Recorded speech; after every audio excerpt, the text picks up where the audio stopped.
Hello. Today's theme is definitely going to be pretty dark, depressing, that kind of stuff. Um, it will deal with themes that many will probably find very uncomfortable um, and possibly triggering. So make sure that you check the description before continuing. I've definitely had a lot of things happen to me in my life. Um, by the time I was 10, I had already been, sexually assaulted multiple times. Um, the first time was by two people, and then the second time was from the age of 9 to a week shy of 14 for 5 years. Right after that all came out, which of course, I'll go into detail with everything. We'll go through things because, like I said, as difficult as any of it is for me to discuss, I find it extremely important to go over these things. Because again, I want everyone to know that you didn't do anything wrong.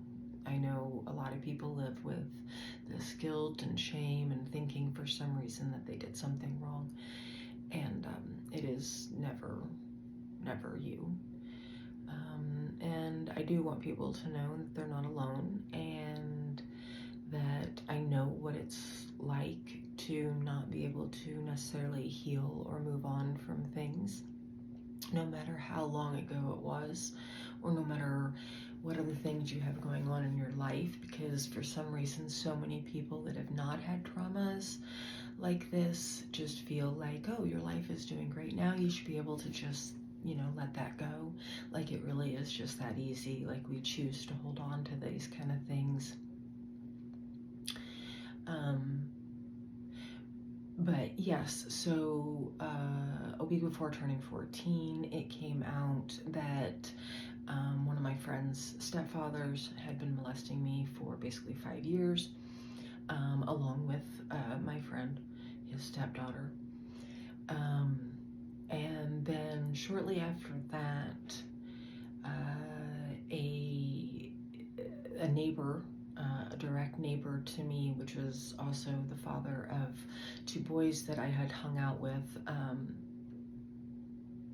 for years as friends, he also started doing things to me, confessing his love. My 15th birthday actually involved them coming to my house, because clearly, him in his 40s at that time would have seemed very odd coming and knocking on my front door and requesting my presence at his house. So instead, he sent his two sons.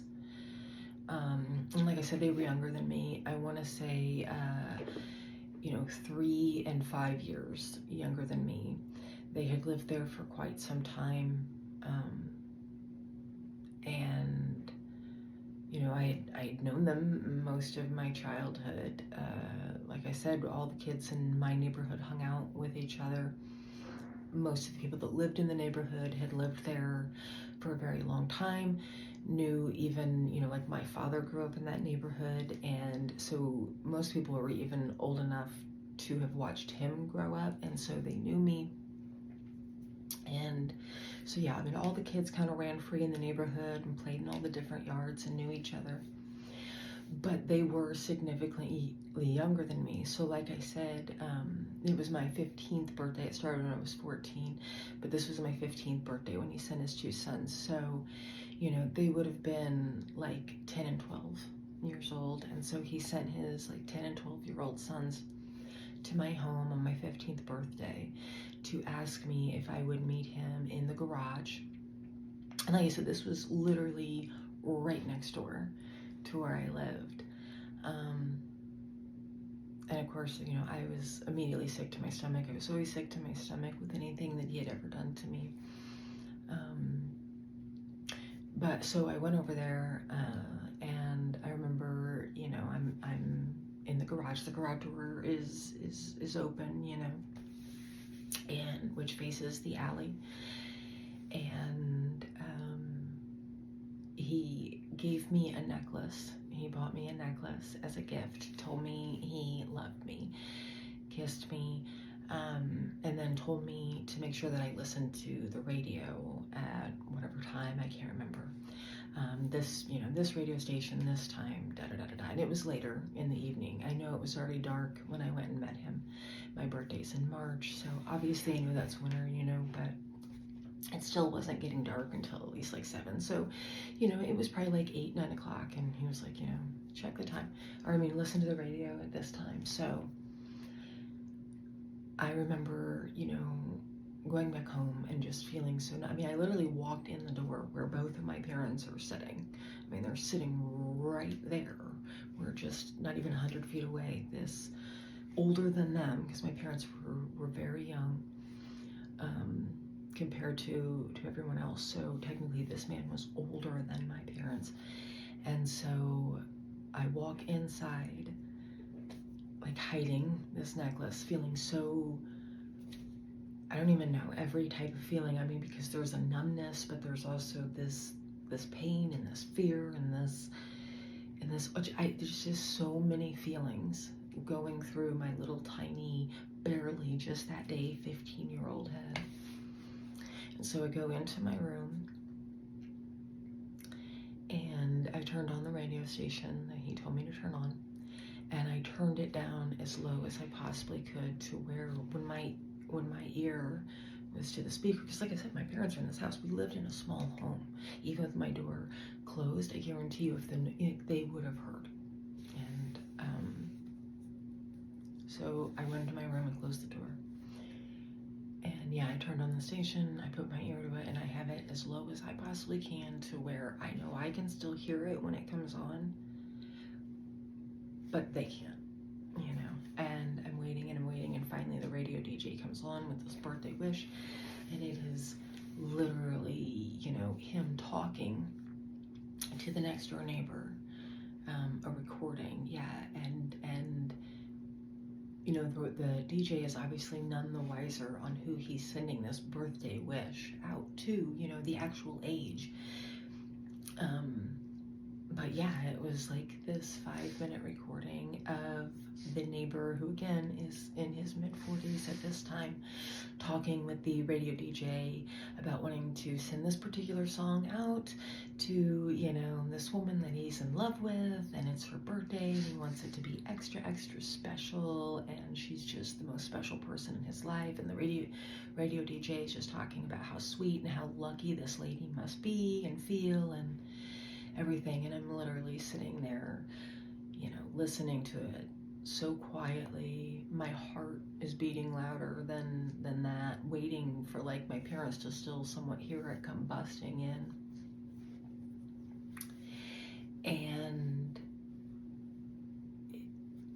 I, you know, obviously did my best after that to ignore him, not be around him. But again, I lived immediately, like, I mean, dude, me. You know, I mean, there was a driveway that separated our home. That was it, a regular, just one car size driveway that was in between, you know, the kitchen and living room of my home and, you know, this man and his family. He, you know, had a wife.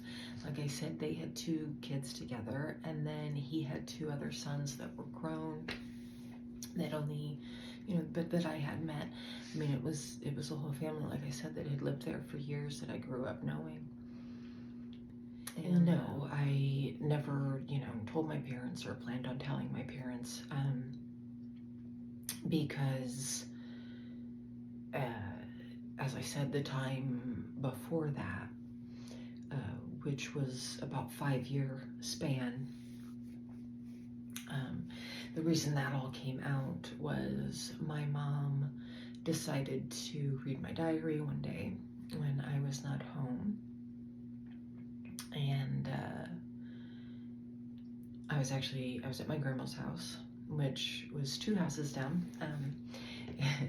the house in between mine and my grandma's was actually the one that I was just talking about. So I was actually down at her house, and the phone rang, and you know, I'm old, so it was a landline, and the phone rang, and I answered it, which was very normal. Like I said, it was my grandma's house. It was 2 houses down, you know, it was just very normal. So I answered it, and it was my mom, and I could tell something was weird, and she was just like, "I need you to come home." And immediately I was like, you know, something's wrong. I didn't think that, you know, that she knew anything about that or anything, but I definitely knew something was wrong. And so I walked home, and as soon as I walked in the front door, it was just super weird. It was only my mom in there. My dad had literally left the house. My mom had already told him, and my dad just left the house. And my mom just pretty much just, came out and, you know, and yeah, she had read my diary, and it gave me some total bullshit reason for reading my diary. And, you know, it just, at the end of it, that's just who my mom was. You know, I came to find out she did that so many times. She did lots of, it's just, we'll get into my mom a lot, but my mom is a very, not a good person. My mom is still alive. Both my parents are alive. I don't talk to either one of them. I have not spoke to them in about a decade. So, but anyway, so yeah, she comes out and she's like, "I read your diary," and you know, and the thing is not only did nothing ever happen to the man who molested me and his stepdaughter for 5 years, pretty much. The mom of, you know, my friend, she basically made excuses for it, forgave him, and as far as I know, they are still friends to this day. They never stopped being friends. So it was definitely one of those situations where the mother, who was, you know, married and her own daughter, and she just was like, whatever, you know, it's just, he's just sick, he just needs help, no big deal, we're just gonna remain friends. And so it would have been only me.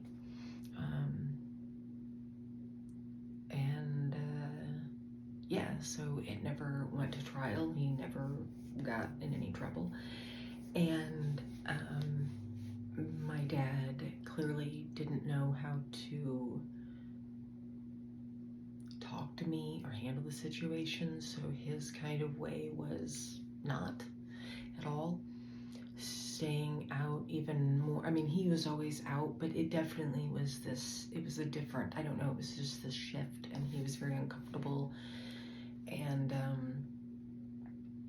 my mom pretty much turned it into her own, you know, petty show. I mean, it would, seriously, I would be at home, I would come home, I would do anything, and she would be on the phone with, you know, one of the people that she talked to, just talking about me and things that had happened personally to me and how it had affected her. So not only did anything, you know, positive come out from people finding out that I've been molested by this, you know, man for 5 years, but it only made my life worse, because I'm still dealing with all the things that he had done, and all the feelings that brought. But at the same time, like I said, I didn't have any support system whatsoever. I had no therapy whatsoever. That wouldn't have even been an option. I mean, I know because I did ask and I brought it up. So I had no one. I had no one to talk to. My mom is just telling everyone. I mean, everyone knew. Family, friends, it didn't matter. They all knew things that had happened to me. My personal, deepest, she just told everybody. And like I said, it was all about how it affected her, what it did to her, da-da-da-da-da. And I lost a friend, clearly. So it just, and then, you know, I had people, literally, I had friends, like, if I did try to tell, like, I remember trying to talk to several people around my age that I knew about things that had happened to me, and I actually would be told, you know, I should take that as a compliment. You know, I mean, I've been told some pretty god-awful things about things that had happened to me. You know, it's just not that big of a deal. I should take it as a compliment. Obviously, I wanted it. Obviously, you know, just all these things. So yes, when, you know, the next man in line started touching me, telling me he loved me, buying me gifts, and all these things, no, I told no one. Plenty of people knew. I mean, his sons knew. Like I said, I guarantee you his wife knew. I mean, these things were literally happening right there.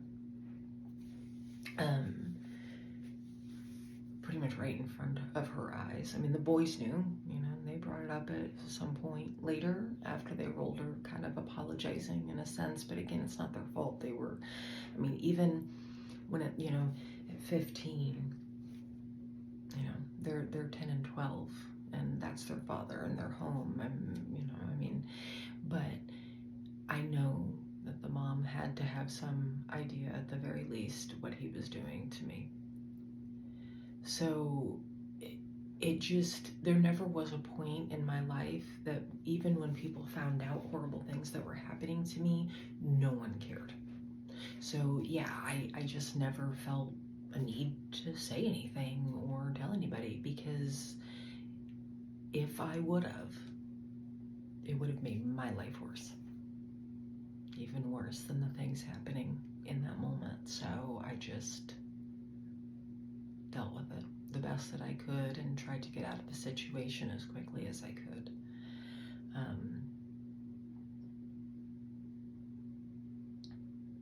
So yeah. So that's just a short little beginning. Like I said, I had a lot of things, and definitely in that 5-year time, there was a lot that happened, especially, you know, with him really playing the friend part. And I mean, you know, the first time that I ever had rum and coke was him. You know, I'm like, 11, 12, and he's like, hey, let's play cards and drink rum and coke, you know, and I'm like, this is cool, you know. So that's another thing that people just don't understand when they haven't experienced something, and they're just like, oh, like, why would you, you know, well, shut the fuck up, because you really don't grasp how people like that know how to work somebody. And especially, you know, people that abuse children, they know exactly what to do and how to do it to make those kids trust them and see them more as a friend than anything else.